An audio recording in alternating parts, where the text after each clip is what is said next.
무형교회에서 유형교회로 오늘의 묵상입니다. 오늘은 고린도후서 6장 1절에서 10절까지 말씀을 묵상하겠습니다.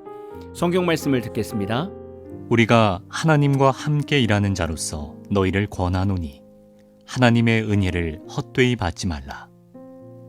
이르시되 내가 은혜 베풀 때에 너에게 듣고 구원의 날에 너를 도왔다 하셨으니 보라 지금은 은혜 받을 만한 때요 보라 지금은 구원의 날이로다. 우리가 이 직분이 비방을 받지 않게 하려고 무엇에든지 아무에게도 거리끼지 않게 하고 오직 모든 일에 하나님의 일꾼으로 자천하여 많이 견디는 것과 환난과 궁핍과 고난과 매맞음과 갇힘과 난동과 수고로움과 자지 못함과 먹지 못함 가운데서도 깨끗함과 지식과 오래 참음과 자비함과 성령의 감화와 거짓이 없는 사랑과 진리의 말씀과 하나님의 능력으로 의의 무기를 좌우에 가지고 영광과 욕됨으로 그러했으며 악한 이름과 아름다운 이름으로 그러했으니라. 우리는 속이는 자 같으나 참되고 무명한 자 같으나 유명한 자요 죽은 자 같으나 보라 우리가 살아있고 징계를 받는 자 같으나 죽임을 당하지 아니하고 근심하는 자 같으나 항상 기뻐하고 가난한 자 같으나 많은 사람을 부유하게 하고 아무것도 없는 자 같으나 모든 것을 가진 자로다.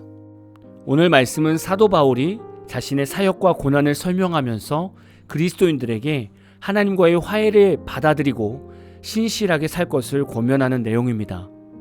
사실 오늘 말씀을 곱씹어 보면 과연 이 시대에서 몇 명이나 이렇게 예수님을 믿으려고 할까라는 생각을 하게 됩니다. 사도 바울이 하나님과 불신자들 사이에서 화목하게 하는 사역, 즉 예수 그리스도의 복음을 전하면서 어떤 고난들이 있었습니까?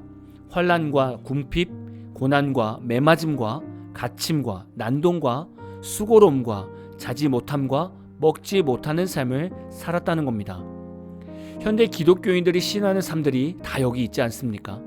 바울의 상황을 지금 시대로 생각해보면 복음을 전하면서 다른 사람들한테 미움을 받거나 예배를 다 지키며 주의 일에 힘쓰다 보니 경제 활동을 제대로 못해서 궁핍함이 있거나 복음을 전했다고 불신자 아버지에게 뺨을 맞거나 회사나 학교에서 예배를 드린다고 불신자 학부모나 학생들이 시위하고 한 영혼을 살려보겠다고 수시로 찾아가 봐야 하는 수고가 뒤따르기도 하고 복음을 위해 부지런히 살다 보니 밥 먹을 시간도 없이 사역하는 경우도 생기게 됩니다. 이런 성도의 삶을 누가 좋아할까요? 혹시 여러분은 이런 성도의 삶을 좋아하십니까? 개인주의로 변하고 고생하고 힘든 일을 싫어하는 이 시대에서 바울과 같은 삶을 살고 싶어하는 목회자나 성도가 있을까요? 사실 저도 요즘 시대 목회자이지만 좀 더 젊은 목회자들을 보면 고생하거나 경제적으로 어려운 교회들을 안 가려고 합니다. 환경이나 경제적인 문제를 풀어주실 하나님을 못 믿고 내 지식과 경험만 믿는 것이죠. 이런 믿음으로 어떻게 말씀을 전하고 성도들에게 살아계신 하나님을 어떻게 가르치겠습니까? 점점 시대가 갈수록 하나님 중심이 아니라 내 중심적으로 사역지를 정하는 목회자가 많이 일어날 것입니다. 이제 이런 목회자 아래에 있는 성도들은 앞으로 온전한 하나님을 만나기가 어려워질 수 있습니다. 여러분, 바울의 복음에 힘이 있는 이유가 무엇입니까? 복음 앞에서 나라는 존재가 없기 때문입니다. 내가 힘들고, 내가 아프고, 내가 핍박받고, 내가 가난하고, 내가 굶는 것을 중요하게 여기지 않기 때문에 바울은 전 세계를 다니며 교회를 세울 수 있었던 겁니다.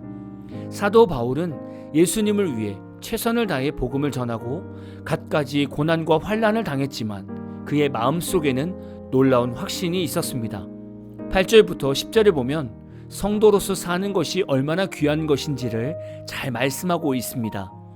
우리는 속이는 자 같으나 참되고 무명한 자 같으나 유명한 자요 죽은 자 같으나 우리가 살아있고 징계를 받은 자 같으나 죽임을 당하지 않고 근심하는 자 같으나 항상 기뻐하고 가난한 자 같으나 많은 사람을 부유하게 하고 아무것도 없는 자 같으나 모든 것을 가진 자로다. 여러분은 바울의 고백을 공감하십니까? 바울의 이 고백을 공감하시는 성도님이 있으시다면 여러분은 하나님의 나라의 대사로 삶에서 성실하게 살아가고 있는 것입니다. 하나님이 말씀하신 대로 순종하고 편한 길이 아니라 주님이 가신 십자가의 길을 걷는 성도는 사도 바울이 고백한 삶을 다 누리고 있습니다. 사실 하나님 말씀 중심, 예수 중심으로 살다 보면 순종할 것들이 정말 많습니다. 그러다 보면 때로는 가정의 경제적인 상황이 어려워지기도 합니다. 그래서 주변 사람들이 가장 가난한 동료로, 가장 가난한 가족으로 여기기도 합니다. 그런데 가만히 보면 이런 성도는 다른 사람들에게 축복의 통로가 됩니다. 자신은 당장 부유하게 살지 못하지만 주변에 있는 사람들에게 영적으로 부유할 수 있게 예수 그리스도를 전하게 됩니다. 그리고 훗날에는 이런 성도도 영적 풍요뿐만이 아니라 육적인 풍요로운 삶도 살게 됩니다. 혹 이 시대에서 부유함을 누리지 못하면 반드시 그의 자녀들이 그 축복을 누리게 됩니다. 이것은 복음으로 사는 자들이 누리는 은혜입니다. 예수님 중심으로 살지 않는 성도는 죽었다 깨어나도 바울이 말하는 비밀을 절대 이해하지 못합니다. 여러분, 중요한 것은 마지막 때를 살아가는 우리는 앞으로 바울처럼 살지 않으면 우리의 신앙도 지키기가 어려운 시대를 맞이할 수 있습니다. 그리고 우리가 강력한 신앙을 지키지 못하면 우리 자녀들에게 넘겨줄 믿음의 유산이 없습니다. 우리가 바울처럼 성도의 정체성을 가지고 살지 않으면 우리 다음 세대로 가면 출애굽 3세대, 즉 사사시대 때 하나님을 모르는 이스라엘 백성이 세워지듯이 하나님을 모르는 세대들이 믿음의 가정에서 세워질 수 있습니다. 예수님 때문에 받는 고난과 환난을 두려워하지 마십시오.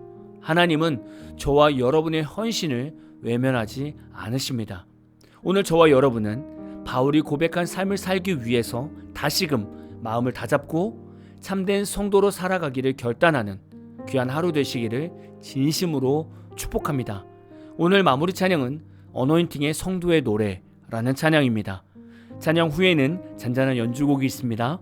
말씀을 생각하면서 기도하는 시간을 가져보십시오.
그